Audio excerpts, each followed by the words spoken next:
Pastor Helen stopped praying, when Levi's backup phone lit up and Rose stopped feeling harmless. The volunteer banquet broke because my boyfriend forgot how quiet church rooms get. It was the annual fellowship dinner for everyone who kept our church running. Nursery workers, youth leaders, kitchen people, and the relatives who get drafted into hauling chairs.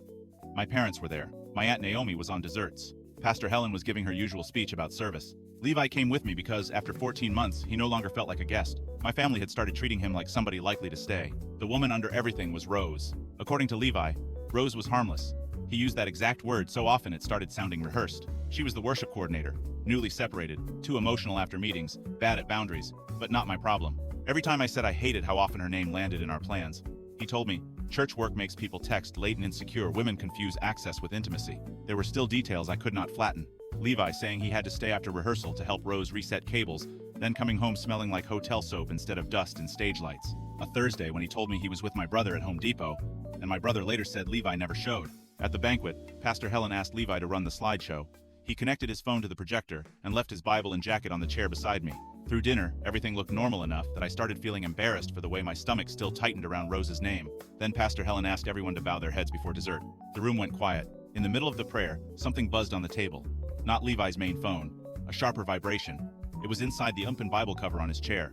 Naomi glanced down, thinking it was hers because she had borrowed his flashlight earlier, and froze. The screen was lit. Rose side lot. If her family is still hovering, wait 10.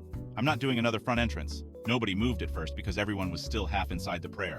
Then Pastor Helen stopped talking. That was the turn. Until then, people could still tell themselves I was carrying suspicion into church work. Once Rose's message was glowing out of a phone I did not know existed, the room stopped treating my discomfort like a flaw and started treating Levi like a man with logistics he had never mentioned. Levi grabbed the phone and said too fast that it was a ministry backup.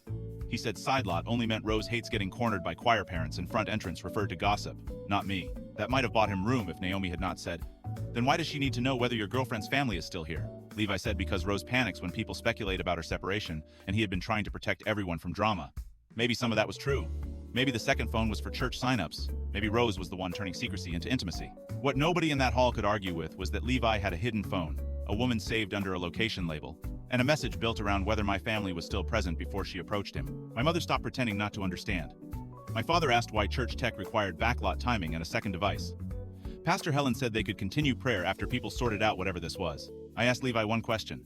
If Rose is only a needy coworker from church, why does she talk like I'm a security obstacle instead of your girlfriend? He said because I had made her nervous, which was maybe the most honest thing he said all night. I told him he could stay and explain his innocent version to the people who still wanted one, but he was not riding home with me. By the time the cake was cut, nobody was calling Rose harmless anymore. They were calling her by name, and in my family that means the room had stopped protecting the man attached to it.